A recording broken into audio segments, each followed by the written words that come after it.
Things Podcast.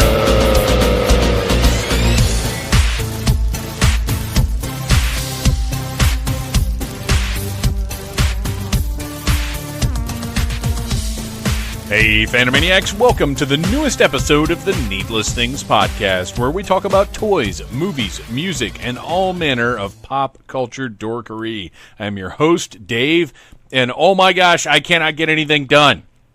I'm sitting here trying to get this podcast in the can and also set up Facebook events for some of my panels at DragonCon, and also get some stuff done for the game show, and also talk to everyone that's going to see Marilyn Manson and Rob Zombie tonight, and probably 10 other things that I can't even think of right now because there's too friggin' much going on. I don't know why everything decided to happen at 3:30 on Tuesday afternoon, but it sure as shit did. And as I mentioned, I'm trying to get stuff done for DragonCon, and today's episode is the first of our DragonCon track director interview episodes of the year. Now, I try and make these a little bit different every year because there's only so many times you can be like, so, how did you guys end up in charge of the DragonCon American Sci-Fi Classics track? Tell us that story for a fourth time. So I try not to do that kind of thing. I really would rather just talk to these guys and let you as the listeners get a sense of who they are, what they're into, what kind of fun we have as part of these tracks, and what's going on at DragonCon as far as where the schedule is now at the moment. And, you know, it'll change between now and then because it always does. But I'm going to go ahead and tell you guys about a couple of panels. Hopefully each week over the next 3 weeks, I can tell you guys a couple of panels so you'll have an idea of what I'm doing. Now, as far as the panels themselves, they will happen. It's just a matter of when and where that could potentially change. But as of right now, I can't give away my first panel yet. As a matter of fact, I don't know if I'll be able to announce it on the podcast. It might be a social media thing. It may very well be a morning of, hey guys, show up now because this is happening. I don't have enough details to feel comfortable telling you about the very first panel that I am moderating. It's huge. It is aside from the game show, because there's nothing bigger than the game show, but it is the biggest panel I will have been part of if it happens, and I could not be more excited about it, but I just can't say anything about it yet. So, what I am going to do is tell you guys about the first panel that is my panel. Friday night at 7 p.m. in the American Sci-Fi Classics Room, which is Marriott M103-105, I will be hosting Geek Year 1988. Now, you know how we love to look at anniversaries, not just at the Classics track, but also here on Needless Things. And last year we did a 1987 panel that was awesome. I loved it. I'm very proud of it. You can hear it on the Needless Things podcast. If you go back and look at last year's shows, it was posted. And this year we have very special guests that I'm going to announce, but everybody must keep in mind that things do change. DragonCon is very busy and hectic, and while, as with anything else, you can put somebody's name down and you hope for the best. But I am very excited to announce that our Geek Year 1988 panel will consist of me, obviously. We don't know yet if we're going to get Gary Mitchel or Joe Crowe. It's going to be a special surprise at the time. My pal, Dana Swanson, is going to be part of this panel. She's going to come and talk about her favorite stuff from 1988, as well as our new friend, writer of Black Nerd and comedian, performer, all-around awesome dude, John Carr, who you can hear on the show from a couple episodes ago. And finally, our old pal Battle Cougar, who is just awesome on live panels. I love having her on for the commentaries and everything else, but it's a real treat when I can have her sitting in the room with us doing what she does best, which is being hilarious and brutally frank. So what we're going to do is sit down, talk about our favorite stuff from 1988, and as you know, every Needless Things panel has a level of audience participation. So if you show up for this, be ready to talk about your favorite thing from 1988. Now you know we may get a couple more picks than you guys because we get to sit at the desk. That's the thing. But yeah, I'll grab the mic. I'll run out into the audience and talk to you guys as well. So I'm very excited. 7 p.m. Friday night in the Classics Track Room. Geek Year 1988. It's going to be awesome. We're going to have a great time. One more panel that I'm going to go ahead and announce right now because I think it's easy enough and we've got it set. We're good to go. That is Saturday at 1 p.m. Same Classics Track room, same Classics Track scenario, by which I mean it could change. But 1 p.m. Saturday, the Video Game Character Hall of Fame, where I'm going to sit down and our special panel is going to discuss some of the greatest mascots. I say mascots, but I mean they're characters. They're protagonists of video games. But we're going to talk about Mario, Lara Croft, Sonic, Link, anybody that comes up. We're going to talk about the biggest and the best. And the format of this panel, we have not decided for sure yet. Our pal Beth from Needless Things is going to be figuring out exactly how this presentation is going to go. So this is going to be her baby to a certain extent. So that's going to be a lot of fun. You can also see our pal Ryan Cadaver on this panel, ready to talk about video games, because that is one of the many things at which he excels, and probably one or two more special guests that we're still figuring out at the time. But the important thing is, once the Dragon Con app is available, go in there, add Video Game Character Hall of Fame, add Geek Year 1988, show up, have fun, and once again, the video game panel, lots of audience participation, be ready for it. And when the panels are done, always remember to rate them in the Dragon Con app, because that's how we get to do more panels. That's how we know what you guys want to hear.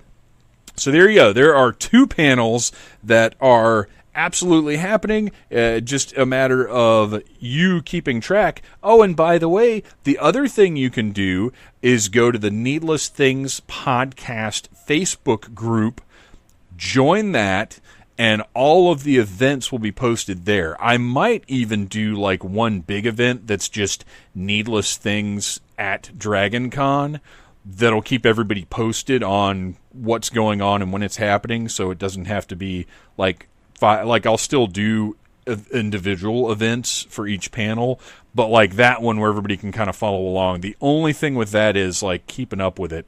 I might need an administrator for that. Maybe I can dump that off on Beth, too. I mean, maybe I can give Beth the privilege of planning on that one, too. But anyway, this year is going to be huge for Needless Things at Dragon Con. And also, if you listen, I'll make you work for this one. Well, it's not work, it's a delight, because we're talking to Joe and Gary today, and you guys know how they are. But we also announce the new game show, which I think I've already talked about here on the podcast. I can't remember these things. I'm getting old, and it's hard to keep track of 8 billion different things that are all coming at your face from the same time.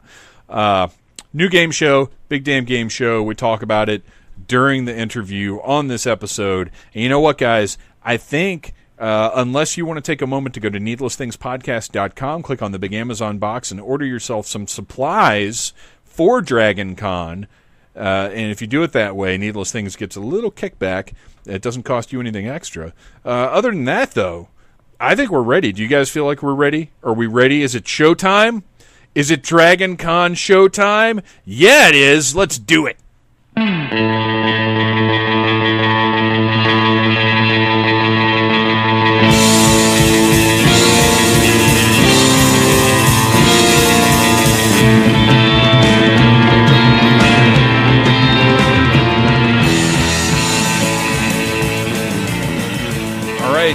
Classics Track directors, it is time once again for the Needless Things version of Roll a Panel. Oh! We're gonna kick this thing off. I have in front of me what is, as far as you know, is a 20-sided die. I'm gonna roll it, and something from 1988 is gonna pop up. And if I'd had a chance to think about it, I would have thrown 1998 and 1978 in there as well. But I only just now realized I should have done that. So are we ready to deal with some 1988 sci-fi history? Yes. Absolutely. What we'll do here is roll this object that I promise you is a 20-sided die. And I'm going to pick whichever number corresponds. I'm going to drop out a movie or TV title or whatever, and you guys just give me a one-sentence thought about that topic. And here is roll number 1. Here we go. And we have The Incredible Hulk Returns. Oh. I love it so much. Remind me, is that the one with Daredevil or the one with Thor? That's the one with Thor. Okay. The Trial of the Incredible Hulk, which would come several years later, I think, is the one that had Daredevil, right? Ah, yes. Okay, and it would make sense. Lawyer, crime, trial. Yeah. I dig it. You know, they definitely went with the best Thor they could get at the time, I think. Joe Crowe? I dug it because it was Thor as a live person for the first time. And, of course, and I thought, well, this is going to start something cool. And little did I know that when I thought start something cool, what I meant was I would have to wait 22 years before they did it again. Yeah, it didn't exactly, because I remember thinking, like, oh, my gosh, they're starting another thing. And then, like I said, a couple years, however long it was for the next one, and then nothing after that. But time for roll number 2. Are you ready? Yes. Yes. Number 2 yields Sorority Babes and the Slime Ball Bolorama.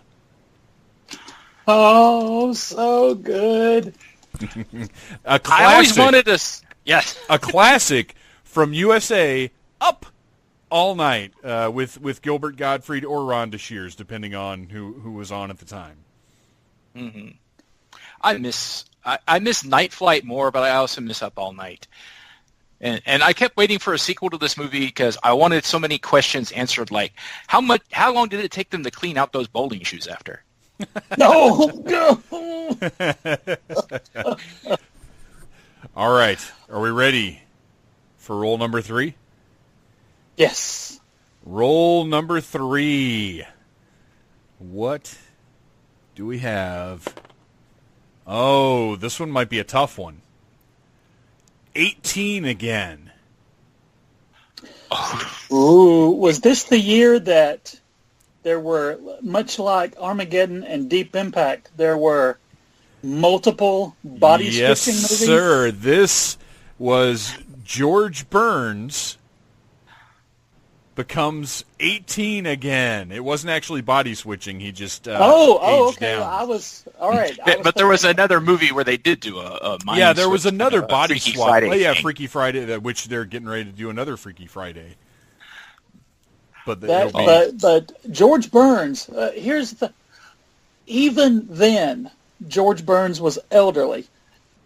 Like, by 30 years older than all the other people in movies. Yeah.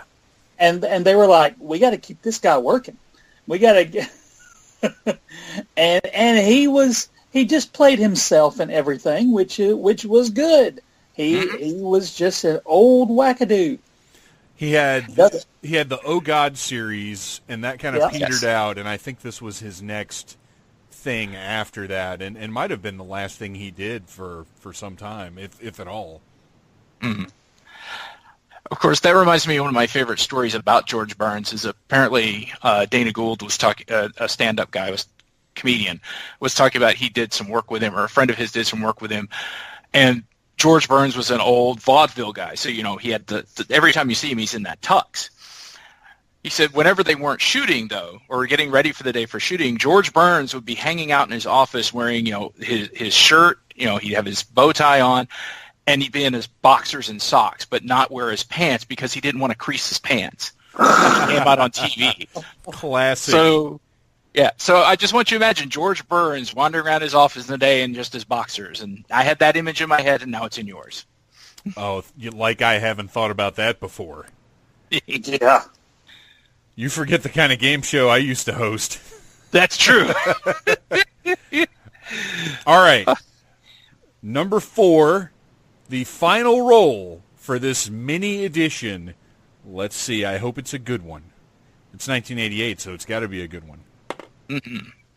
Ooh. Oh, no, I have to save that for the actual 1988 panel at DragonCon, which we'll talk about in a bit. Let me do another one. Let me do another one real quick. What do we got? Ooh, that was a good roll, too.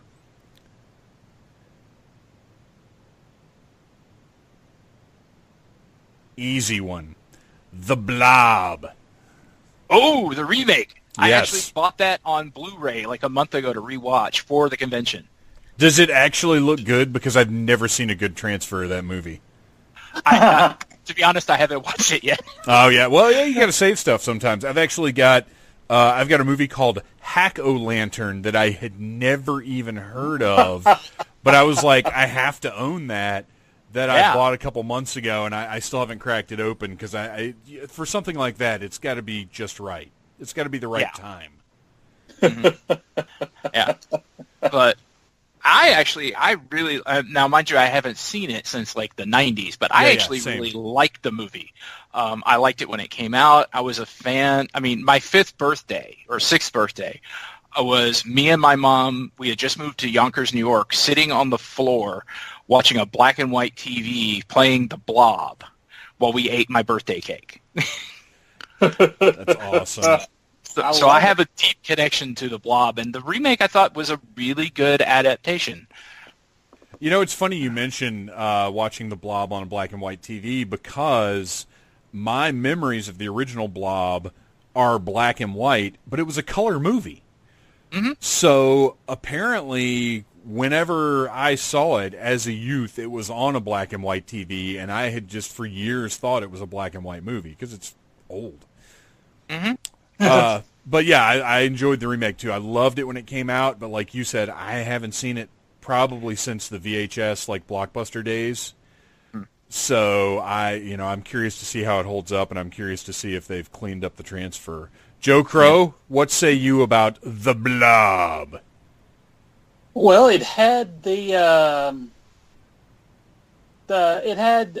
we didn't know who he was at the time, but it had the star of the movie was Johnny Drama from Entourage, of the remake. Yikes! And looking back, I think, well, the Blob is sort of like the Entourage. It's terrible, moves very slow, and for some reason, and treats everyone poorly. It corrupts everything it touches. Yes. So Johnny Drama was he was setting himself up for later, I suppose. That's the Blob. That's the greatest analogy in the history of Needless Things. The podcast and the website end here. Thank you, ladies and gentlemen. Good night. And the other fun thing about the edition I bought is apparently Frank Darabont was this is like one of his first screenwriting gigs. It was him and somebody else. And so the new packaging's got Frank Darabont's name in huge letters. Oh, I'm sure he's thrilled about that. Oh, yes. You know what? He's not thrilled about anything. So, and I love Frank Darabont, but he doesn't seem like a guy who gets too excited about much. All right, so we've just played a little bit of Roll-A-Panel. Why don't one of you explain at Dragon Con what the real Roll-A-Panel is like. Gary, I'll do All it. right. I can. Well, either way. Okay, you go. Okay, so Roll-A-Panel came from the fact that our track covers like all of cinematic history. So trying to cover everything we want to cover all weekend was a struggle. There was like we could fill 2 Dragon Cons worth of programming every year, and Joe and I were like talking about that one time. We've got like 20 panels here that we can't do, and I forget which one of us it was went, well, what if we did like 5-minute mini panels, and we get a D20 and we roll it. And whatever comes up, that's what we talk about for those 5 minutes. And we'll get everybody we know to be on the panel. That way, at least one person will be able to talk about what comes up. So it was like about 5 years ago now, I think we started this. And it exploded with happiness. And it's the most packed panel you'll see at Dragon Con. I think we've had 20 people up on stage at one point. Yeah. We and I think after we presented the idea, that's when our friend Mike Dixon came to us and said, "You know what? I can build you a giant D20." Which is incredible. He had already been doing it. He has a Dungeon Masters cosplay that he does, like from the cover of the original Dungeon Masters guide. So he was already making the giant D20 for that. He said, I'll just put movie posters on all the faces. And we've just been going with it ever since. Yeah, that thing is absolutely incredible. Now, does he keep all those after Dragon Con? We kept the first 2, I think, ourselves, and then we started auctioning them off for the Dragon Con charity. Oh, nice. Yeah. That's awesome. So now somebody goes home with them and tries to explain them to the airport to their security. guests. Yes. What is that? Yeah, I think last year they went for like $40 each. Oh, that's great. That's awesome. Yeah. Mm-hmm. And this year we're putting a special twist on it. We're doing our regular Roll-A-Panel, and then the second Roll-A-Panel, because we started doing 2 Roll-A-Panels 2 years ago, just because there was so much To cover, lots of years. But this year we're doing the Council of Michaels, because we have like 55 people we know that are panelists that are named Michael. It's a little ridiculous. Yes. And last year it was commented that we have enough to make a council, so we're actually running with it. We're doing the Council of Michaels and Michelle's. At the panel, we're reserving the front 2 rows of seating for anyone in the audience named Michael or Michelle.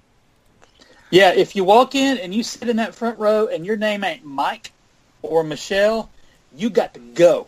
You go straight to the back row. Now, what the heck is this? What are they going to decide on? What's happening for this?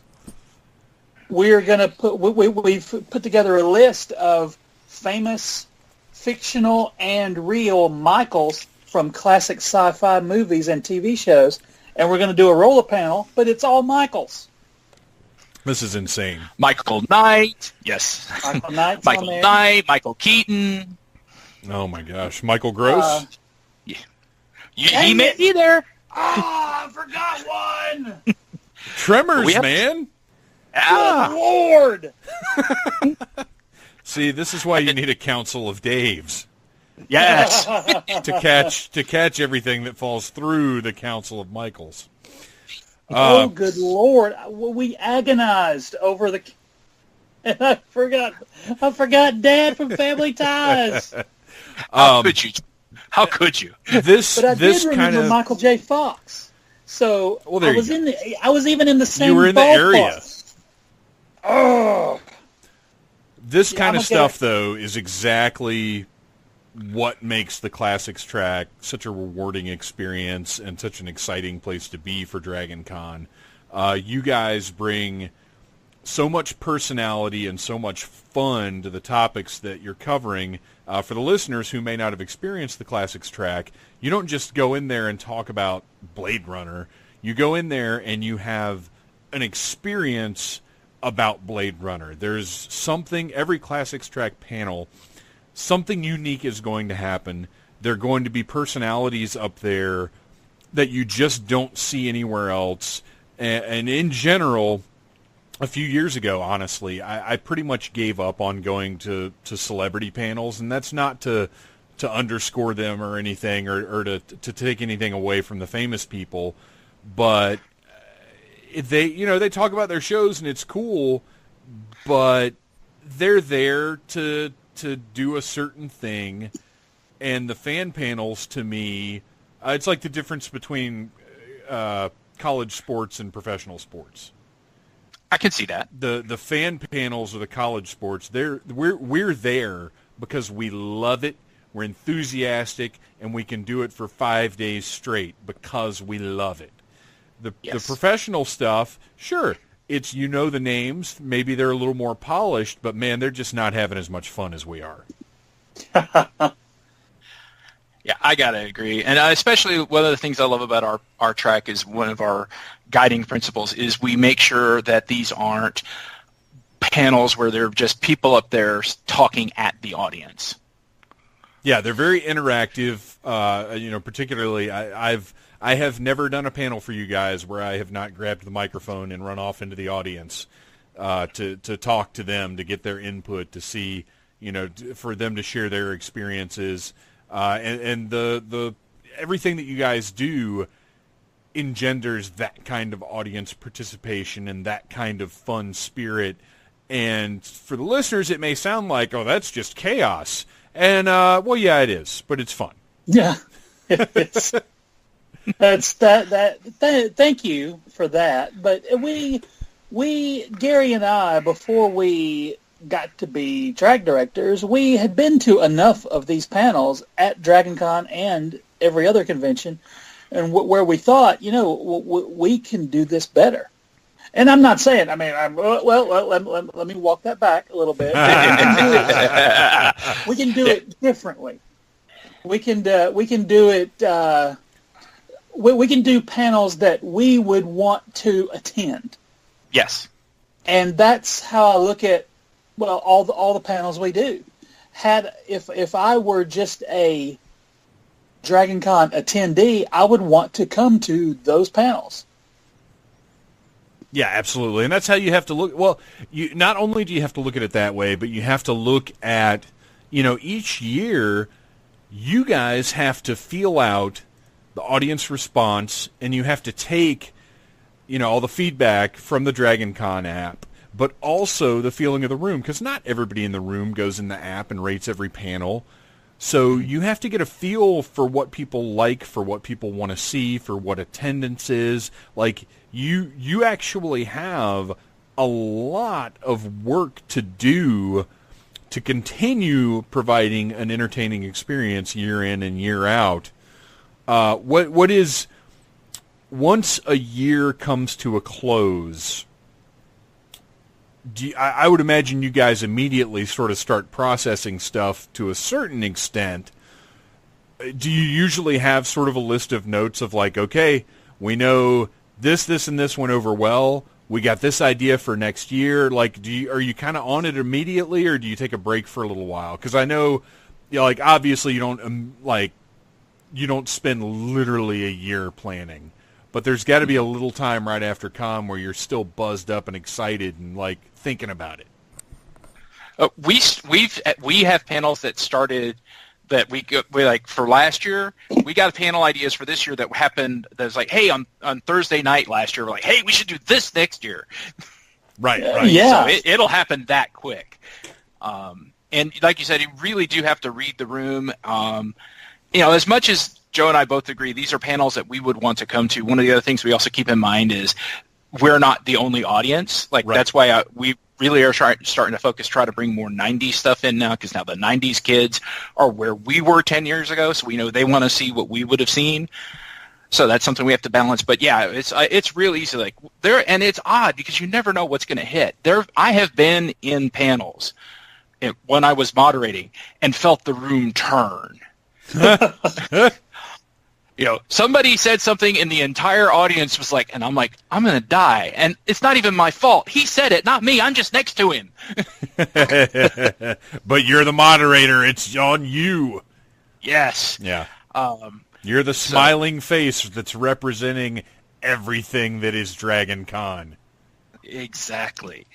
But at the same time, there's some, like, I've been trying to get Joe to do a musicals panel for like 3 years. And Joe had a very valid argument if he wasn't sure how sci-fi that was. And that room was packed, standing room only. Oh, yeah.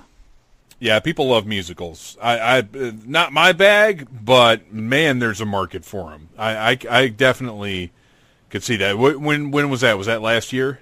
Yeah, that was last year. Yeah. We did it on like Sunday, like 12 or 1 o'clock early. And it was, like I said, it was standing room only. There were people in the hall. There were all kinds. I mean, so we immediately went, well, we're doing this again next year. I'll tell you what, let's take a moment and do that. Let's do real quick a 2017 after action report. Like, what were some of the big hits last year, and what were maybe some lessons learned? Because I'm sure you guys are thinking about that stuff now as you've just finished planning this. Well, okay, let me choose my words a little better. As you've just laid down your preliminary but subject and likely to change plans for this year. Yeah. Yeah. No panel is official until it is over. Right. and then, even then. Yeah, and then check your sources, because... Check your sources. I like that. So was I really just in that thing? Yes. What went down last year? Like, what was some of the hot stuff, and what were some things that you guys maybe discussed immediately after, or have been discussing lately? One thing we tried for the first time last year, and it went really well, was this late in the game idea that me and Gary had, because we had to fill, like, one panel got canceled. Like, we couldn't do a panel but for whatever reason, and we thought, what can we stick in its place? And we came up with the idea of like the People's Court, where yes. and then people prosecutors come in and defend the indefensible, like a well-known movies thing. Movies that have fandom has judged for a long time as being terrible. Yes. And so I said, well, I'll pretend to be the judge, and I will render the verdict. You guys, the panelists, just be the defense attorneys. And then Michael Faulkner, one of our guys, out of nowhere, comes in a bailiff cosplay. Dude is dressed as a bailiff. And then and I had my judge's robe was my Superman bathrobe. So it was just totally off the cuff, and the panelists defended various things, various movies. Kevin Eldridge, another very funny dude, had he kind of knocked it out of the park. He defended Howard the Duck with a manifesto that he had handwritten and then read aloud. It was like it was a thing of beauty, and it just like blossomed. As we're going, I start yelling. I start yelling, "You're out of order!" and "I will clear this courtroom." Of course, you have to. Yeah. So we're going to do that again this year. We're going to, I've got a different robe now, and I'm going to step off the bench and tag in Gary, and he is going to judge a thing that I'm going to defend. So. Oh, interesting. Now, is this a closely guarded secret, or can you announce this?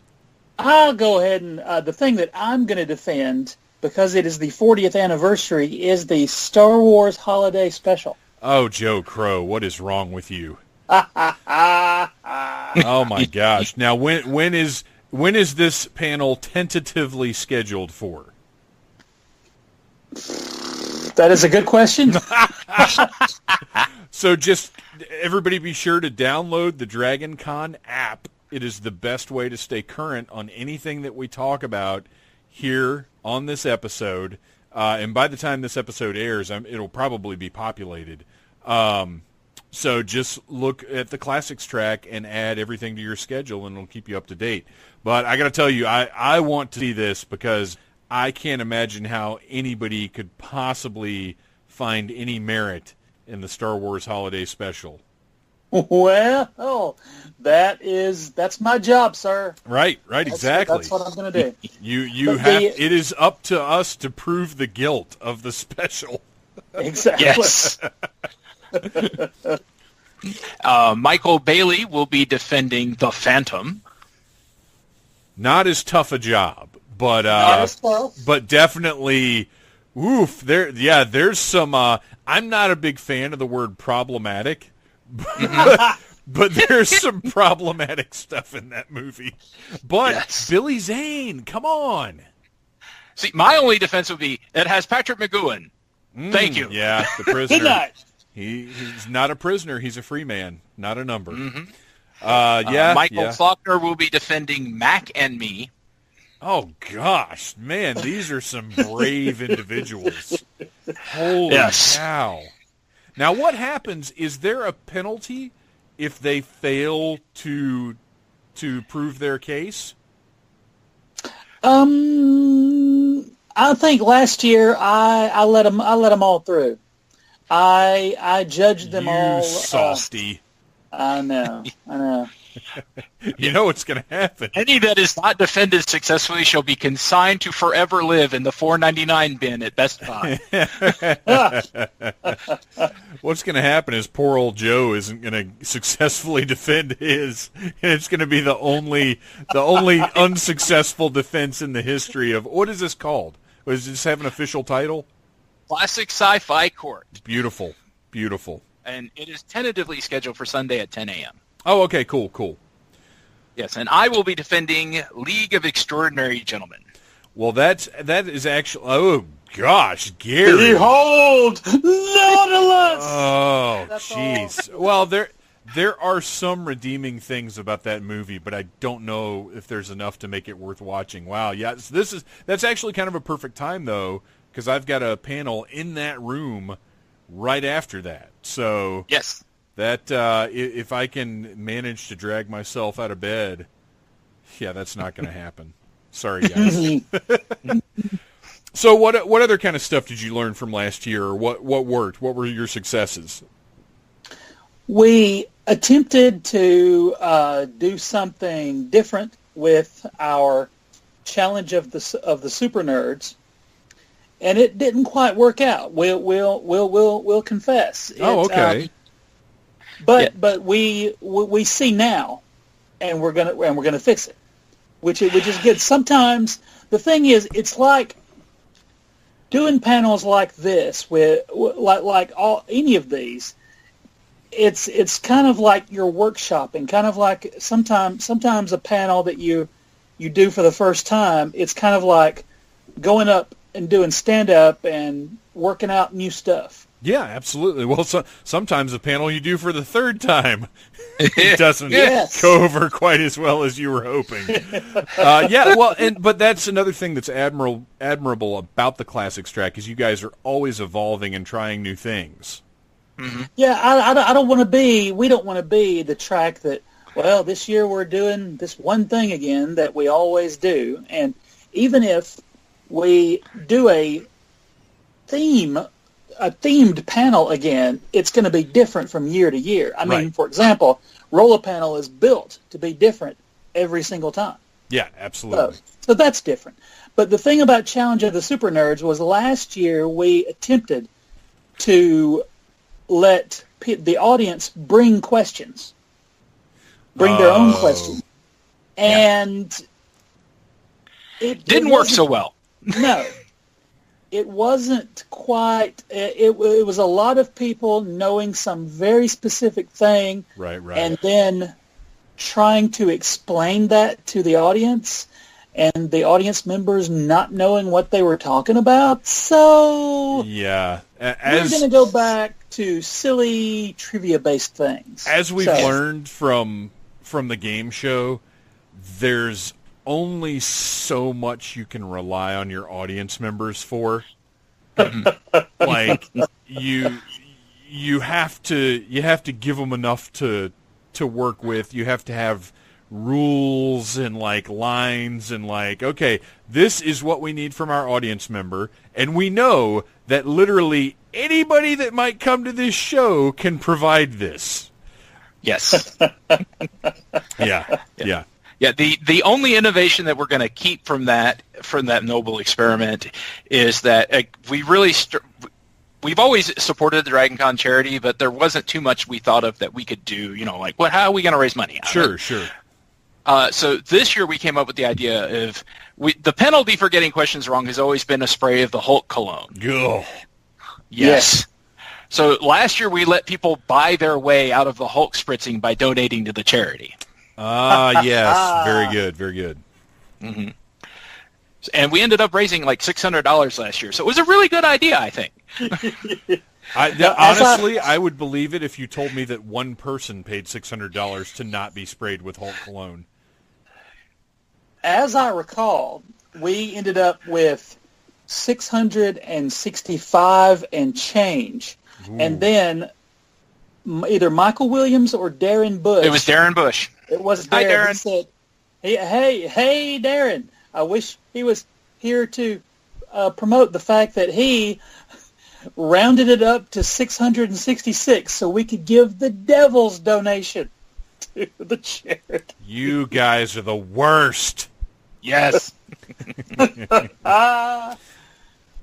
that was after we did the... Now, we showed the Star Wars Holiday Special last year to tie in with the actual Star Wars 40th anniversary. Yes. So rather than show it again this year, we're just putting it in the classic Sci-Fi court.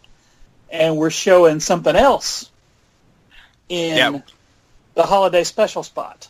Yes. Yeah, we're keeping. That's another thing that worked last year that we're going to keep this year is with the Holiday Special last year we did once the movie starts, the doors are locked and you have to pay a donation to, you don't have to, it's kidnapping. Right, yeah.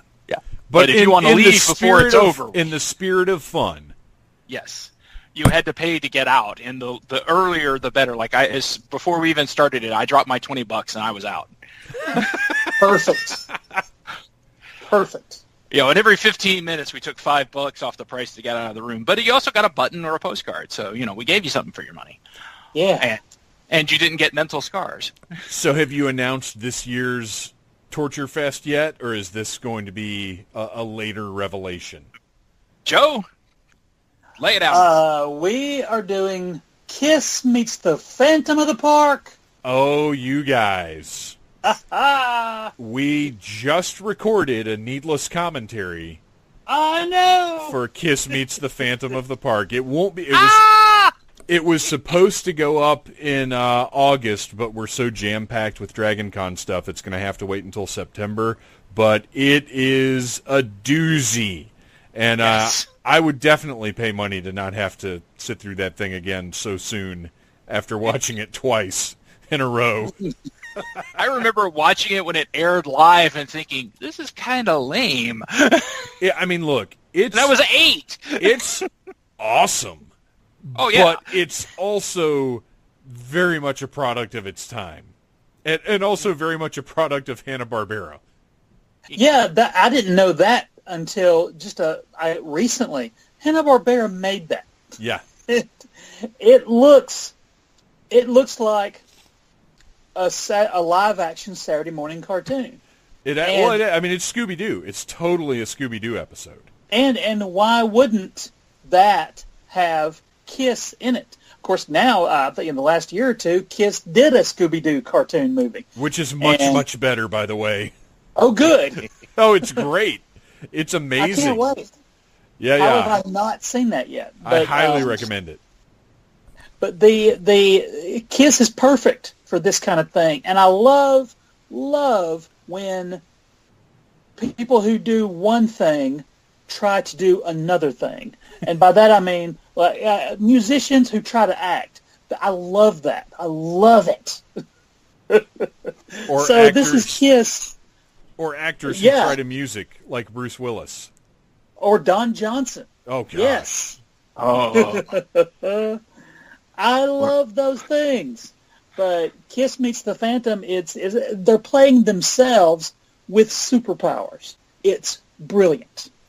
There is a scene where Ace Frehley shoots laser eye beams and then walks down the laser eye beams that he just shot to get to where they're going. Oh, golden. It's amazing. But we won't give away any more because that's for Dragon Con. That's for our future Needless commentary. What was some other stuff from 2017? We did, Sci-Fi, the battle panel. I can't remember what it's called right now. Oh, Sci-Fighters. Sci-Fighters. We did Sci-Fighters last year, but that is not returning this year. Is that correct? We're giving it a break? We're giving it a year off. Okay. Yeah, because we kind of knocked our heads around trying to come up with a good topic for it. But we're gonna just take a break. Had we say this year, and I mean we're still a month out, it could happen. If we end up having to drop a panel, then we got Sci-Fighters in our back pocket. We can go because those turn into absolute chaos and so much fun.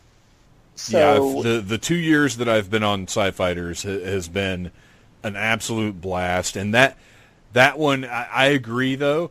If you don't do it just to do it. You do it because you have an amazing versus concept. I feel like we may have had the best concept a couple of years ago when we did 80s wrestlers versus 80s action heroes. Well, that was tremendous. I mean, it's a lot of fun, but like you said, you got to have something to build it on. You don't just do it. Yeah. Because at one of my local conventions, I did a dry run for it where it was just me in a room in a panel room, and I just threw out. I said the members of the audience could just name anything. So we got 16 totally random, off the wall things. Oh my gosh! That wasn't necessarily as. I mean, it seemed like a good idea at the time. There are a lot of things that seemed like a good idea at the time. Yes. So now, like you said, now we know that you got to start with a good premise, and then go from there. Yeah, my personal favorite is still Monkeys versus Minions, which broke out as the bonus panel after the first time we did this of super vehicles. We didn't even plan on doing it. Somebody joked about that was the first year we did Sci-Fighters. Somebody joked about, well, what if we put monkeys up against somebody? And it was a joke. We had 10 minutes left in the panel, and I said, we're doing it. And so we did it. That's fantastic. And it was... Go ahead, Gary. Yeah, the final showdown was Enos from Dukes of Hazzard versus Peter Tork from the Monkees. Oh, my gosh. I got to go with Enos. Yeah. Who won? We went with Enos because he has a gun. Yeah. Yes. Absolutely. Well, and Peter is just so sweet and helpless. Mm-hmm. Yeah, and it was hard picking him out of the Monkees as being the monkey to choose. Yeah, I can see that. For any sort of combat situation, you'd think you'd either want Michael Nesmith, who's just the kind of aggressive one, or Mickey Dolenz, who just looks like he could stir some stuff up. Yeah. Dolenz looks like a fighter, and Nesmith's tall, so he's got reach. That's right. All right, we can't get into it now. We can't get into this now. Guys, yeah. What is happening? Off the air. Yes. Yeah, after we're done recording, we'll have a monkey battle royal. What's happening in 2018? What can you guys talk about now? Can you announce any guest panels that you have lined up, or just what kind of exciting stuff is happening? Well, there's one guest panel I think we have to at least announce because you're moderating it, and it's with Mr. William Stout. Yes, I'm very excited about that. This will be a fourth or fifth panel that I've been on with him, but this one is all about him. This is his. Yes. Because whenever we've had him on, we had him on a panel about Conan. Conan the Barbarian, or Conan the Destroyer is what he did. He worked on. He was on Conan the Destroyer. He was on Masters of the Universe. Which was, I think, the first panel we did with him. Yeah. And then I think there's been one other, but I could be wrong. But he's just I he's think awesome. he was on the Dune panel. Yeah, I definitely wasn't on that one. But he's amazing. He's got great stories. He's a wonderful storyteller. I'm very, very excited about this one. Absolutely, yeah. Like, I feel like he's just such a cool dude. I feel like he parks his Harley outside the panel room, and he just steps off it wearing an ascot. That's my mental picture of this man. And he has fun with us. He's there as, like, even though he's worked on all these incredible films and has such a respectable body of work and is this amazing artist and everything else, and, like, to me, the guy is a superstar, but he comes in there and just geeks out with us. Okay, let me just throw out some names of stuff that this man has worked on. He painted the movie poster for Wizards, Ralph Bakshi's Wizards. He was the production designer on. He worked on the storyboards for Raiders of the Lost Ark, and for the Thriller video. I didn't know that until just now. No, I didn't either. And he also did both Conan films, First Blood, The Hitcher, Invaders from Mars. Oh, man. He designed the big bug thing in Men in Black. Yeah, so and he wrote the first draft of the Warrior and the Sorceress that Roger Corman put out. Oh my gosh! Yeah, this is stuff the that man's amazing. Well, his career has spanned decades. He's done everything from production design to art to writing to. I mean, he is a jack of all trades. He is a nerd of all trades. Yes. And honestly, he usually is, and I think he will be again this year in the dealer's room. Go buy prints from him. Yeah, well, he's got prints, and I believe he's got at least one book that collects a lot of his work, a lot of his concept art and stuff. So, yeah, he's definitely worth stopping by, and if he's at his table when you stop by, not only can you grab a print or a book or something, but you're going to have a good conversation, too. Yeah. He's got stories for days and he tells really them does. wonderfully. And he is not concerned at all about, like, some of the stories he's told about Arnold Schwarzenegger. Oh, God. He is not at all worried about, like, sharing some dirt. It's hilarious. So, yeah, that's going to be an awesome panel. I'm super stoked about that one. What else have we got going on? We've got one that I came up with that I'm pretty proud of for the Ghostbusters crew. We always let them do their thing every year as part of their PKE surge, the official Ghostbusters fan community. And this year they're doing a panel based on an idea I had based on a picture I saw on a toy site, which had the 4 Ghostbusters facing off against Freddy Krueger. And I came up with the idea of, can they bust it? Oh, nice. So the panel of Ghostbuster experts will take questions from the audience of, would the Ghostbusters be able to bust Godzilla, Freddy? Oh, that's fantastic. And we presented it to them, and they were probably just going to talk about the cartoons or whichever anniversary had rolled around for the Ghostbusters cartoon or the movies. And we threw this out there, and they were like, "Ooh, yeah, let's do that." Well, it's nice to have something engaging. You know, it's not just, so in this year, this happened, but something that really engages not just the panelists, but the audience as well. That's a great idea. I love that. So fun.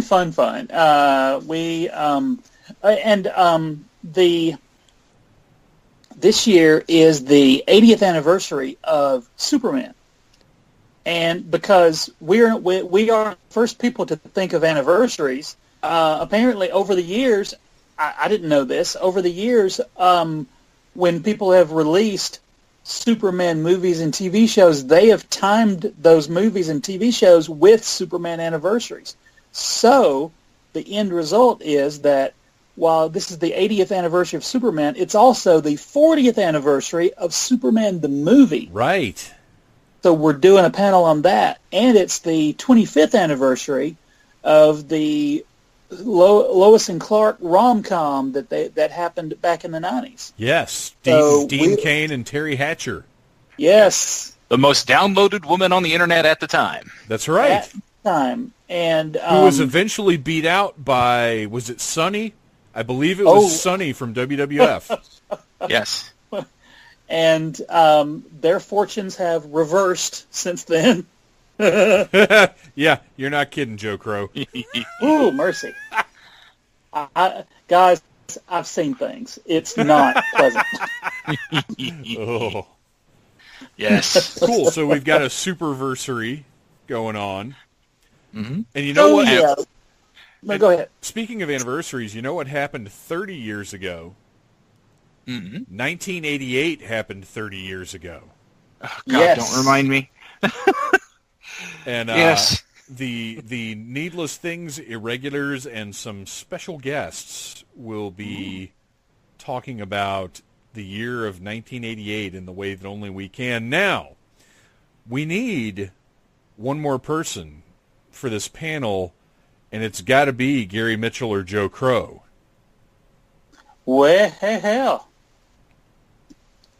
All right, Joe. Rock, paper, scissors. 1, 2, 3. Okay, what did you get? What did you get? I'm not saying until you say. I got scissors. I said scissors too. Dang it. So does that mean you guys have to scissor now? No one wants to see that. Show up to the 1988 panel to find out. But seriously, we'll at the panel, the audience can find out if Gary or Joe has more interesting things to talk about from 1988. I am bringing, I think we can go ahead and announce one of our guests, and that is the lovely Dana Swanson, or as you may know her, yes, Miss Lady Flex, my partner in crime from the now defunct Dirty Con Game Show. Dana is going to be bringing her awesome ridiculousness to our 1988 panel. I will be there as well, and we have 2 or 3 more very, very special guests that I don't want to announce yet because, quite frankly, I'm not positive they're going to do it. So you guys know how that goes. Yes. But yeah, I'm super stoked for the 1988 panel this year. It's going to be a lot of fun. I've already got my topics lined up. We've got some audience interactive stuff prepared. And of course, we have fabulous prizes. Yay! Those are the best kind, really.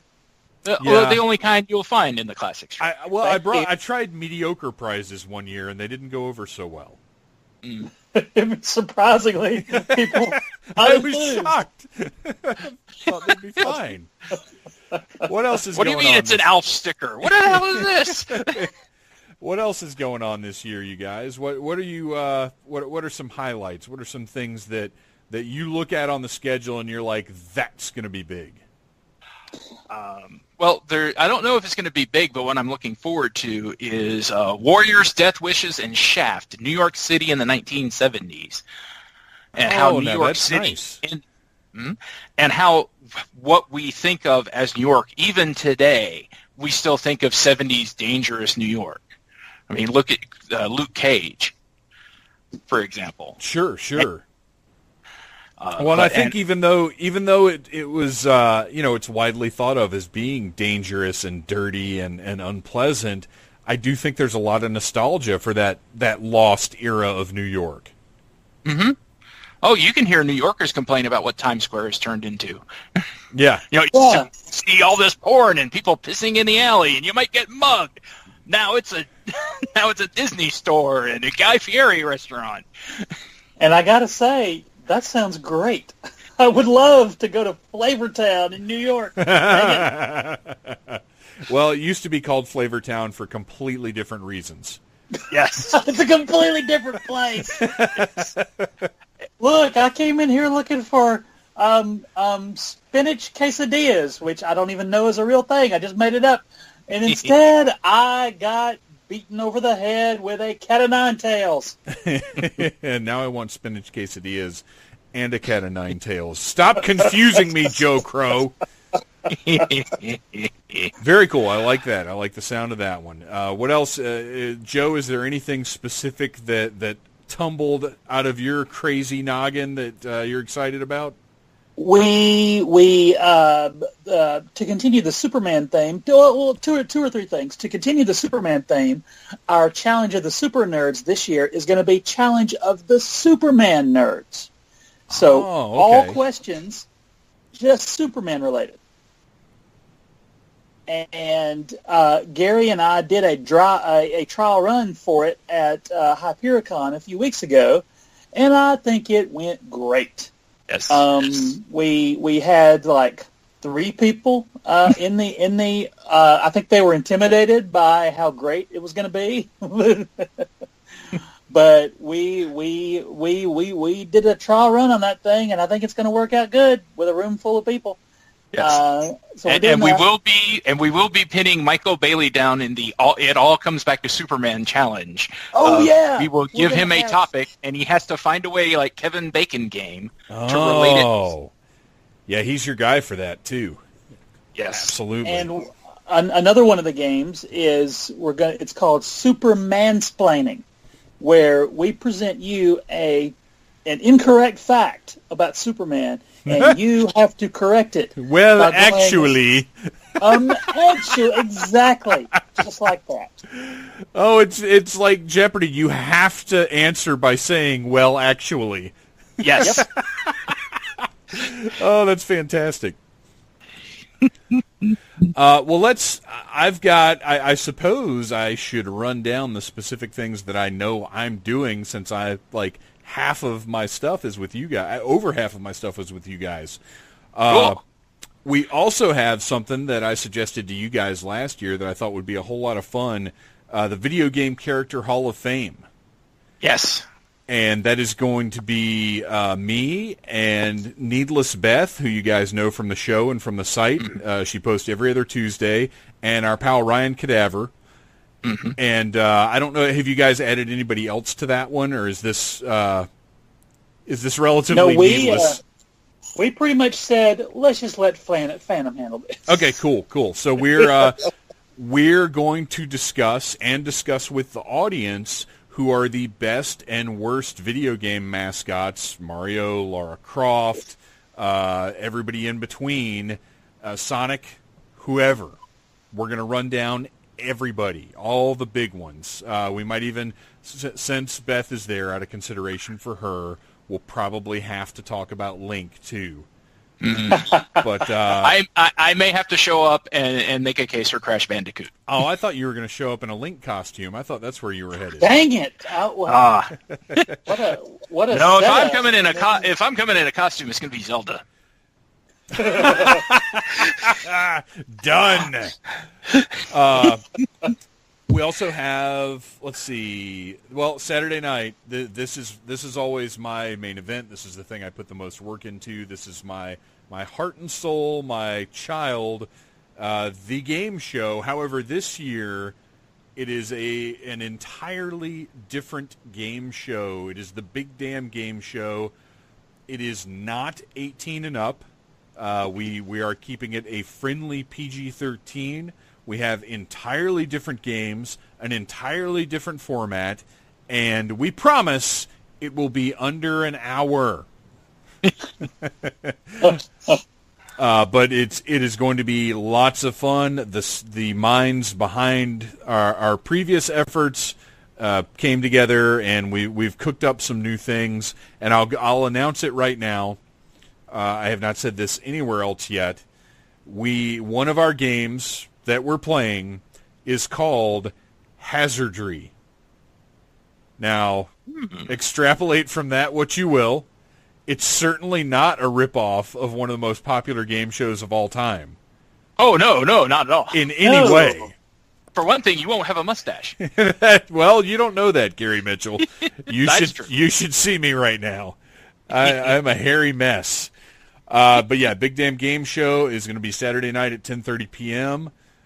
More details to come. Event will be put together on Facebook. And all, as always, big audience participation, fabulous prizes. And then I have to get up early the next morning for what's happening at 11:30 a.m. after your Sci-Fi court panel. At the moment, yes, at the moment, I feel like it's They Live. Oh, yes. It certainly is. And that movie is, I'm gonna go ahead and say, maybe the best movie. It's one of my favorites of all time. I dearly love Rowdy Roddy Piper when I was a kid. See, that's the thing. I came to it because of Rowdy Roddy Piper. Yeah. I had he not been in it, I doubt that it would have stood out to me from a lot of the other sci-fi movies, of which there were tons of the time. But that's Rowdy Roddy Piper. I just saw him retire at WrestleMania 3. I got to go see what he's doing. And that's exactly what it was for me, too. I watched that movie because of Piper and then became a fan of John Carpenter because of watching that movie because of Rowdy Roddy Piper. Yeah, really, could anyone else have had a 20-minute fight with Keith David and made it believable? No, and for a long, long time, that was the longest fight in cinema to date. It held that title for years. I think it's actually like 8.5 minutes, something like that. But it's insane. It's ridiculous, and we should probably just show it at the panel. Yeah. Maybe we can recreate it. That would be... Oh, that would be even better. Oh, yeah. We should do that. Gary, I'm going to make you put some sunglasses on. Oh, I ain't putting those sunglasses on. Oh, yes, you are, buddy. Oh, no, I ain't. Later as of now, remember, this is all tentative, but if you download your Dragon Con app, mark all of the Sci-Fi Classics track programming in your app, then it'll stay up to date and you won't have to worry about it. But yep. This one I'm super excited about because I'm part of a product. I'm part of a book, a thing, an actual thing I can carry around and show to people and have at conventions. There is a book called The Joy of Joe, celebrating the real American hero in figures and cartoons, and I contributed an entry to that book alongside some pretty amazing authors, some people who've actually written things for G.I. Joe, other folks like Fabian Nicieza. I'm going to ask him how to pronounce his last name next time I meet him. Lots of people in this book, but it just so happens that a ton of them were showing up for Dragon Con. So we've got a panel of contributors to this wonderful book about G.I. Joe. And now, you guys tell me, Jim Beard put this book together, and yes. I know his name, but I don't know that I know Jim. Well, this is his first year coming to Dragon Con, so you may not know him personally. Okay. But he is a pretty well-known writer. He's a pulp guy, along with in the same group as Bobby Nash and Van Plexico and those guys. And, yeah, I know the name, and when I first made contact, I was like, I know this guy is around in the same capacity as Bobby Nash and Mike Gordon and all of our friends, but I didn't know exactly what he was doing or exactly what he was going for, but it's a collection of essays from people who love G.I. Joe, and the panel will be several of us talking about that.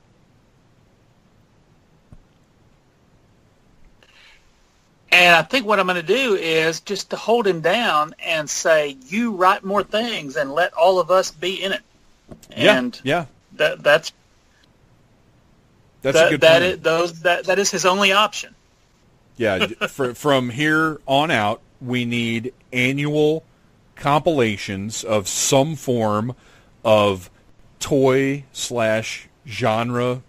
material that we can all contribute to and just keep going, so I'll have a new thing every year.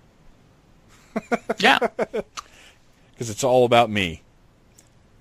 Yeah. Let's see, what else have we got here? Okay, this one, I don't know which track this 10 p.m. Sunday night panel belongs to. Oh, it's got to be you guys, because it's in all, as are all Classics Track fan panels. It is in the Marriott M103, M105. Same location as last year, correct? Correct.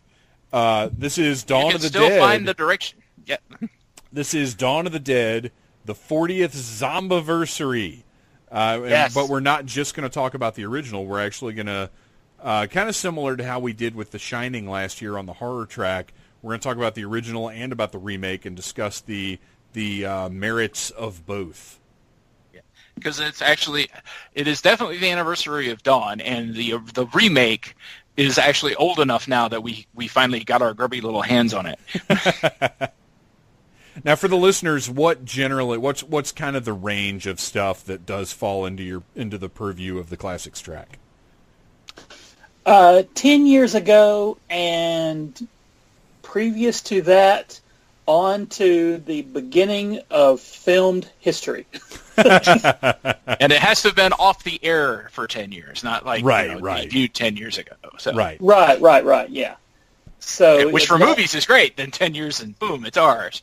And also, it has to be not, in the grubby little hands of another tracks. Like we're not doing a panel on Night of the Living Dead because that's going to be over on the horror track, and I'll be on that panel.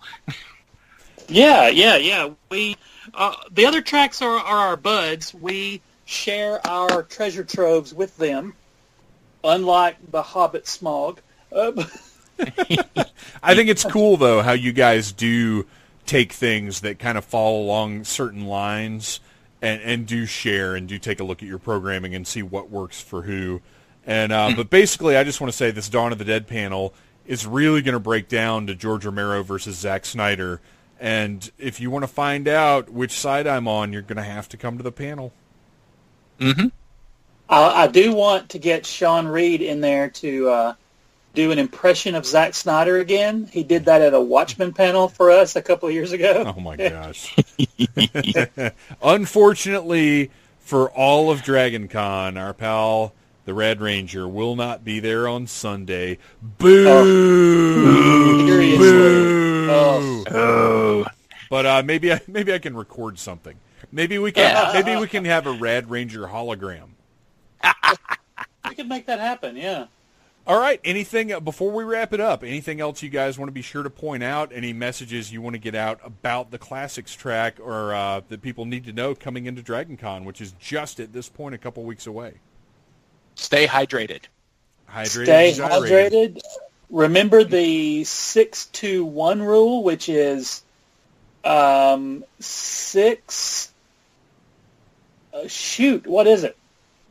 Well, the real rule is 6 hours sleep, 2 good meals, 1 shower minimum every day. Each day. My rule is 6 meals, 2 hours of sleep, and 1 of the other thing, whatever it is. And 1 long weekend. Yes. Gary and Joe, thank you so much for coming on the show, talking about Dragon Con, Classic Sci-Fi, and whatever else we just rambled about for an hour. That's what we do. I will see you guys just a couple of weeks from now and we are going to have the best time ever. Yeah, Yes. That's what we do. All right. Thank you, guys. Thank you. Thank you. I'm forgetting something. I know I am. There's no way I'm not. Because you know what? It's 6:45 Thursday morning. I've been putting this episode together over the last, 9 days or something. And I am forgetting something. I will say this, though. I do remember that in the intro... Well, I say I do remember. I just listened to it again to make sure it was okay to use because, like I said, there was so much going on when I recorded that thing. But I'm pretty happy with it. I like it. It's got a good energy level. I get the information across that I needed to get across. It's a fine intro. It's not my best, but it'll do for an episode that's already great because of Joe and Gary. I created the Needless Things at DragonCon 2018 event on or for the Needless Things Podcast Facebook group. So if you go to Facebook and search for Needless Things Podcast, you'll find the group. You can join the group, or if you're already a member, you can join the event. And in that event, I will post everything that we're doing at DragonCon, and I invite all of you guys to go in and post things that you're doing at DragonCon, so we can all keep track of each other and have conflicts and stuff between our panels. We've already got a conflict between two of the irregulars that I'll get into next week, and it's fine. It's fine. All that really matters is midnight on Saturday. We will all be available to go and see the Cybertronic Spree. I mean, really, that's what matters, right? I think it is. After the Big Damn Game Show, which is at 10 now. I'll go ahead and share that news. It is now at 10, which is great. I'm thrilled. Under an hour, people. Under an hour. I love you guys. Thank you for listening to the Needless Things podcast. You're the best. You can find the show on iTunes, Stitcher, Downcast, or in the ears of a Trader Vic's employee. Love you. Mean it. Uh-huh.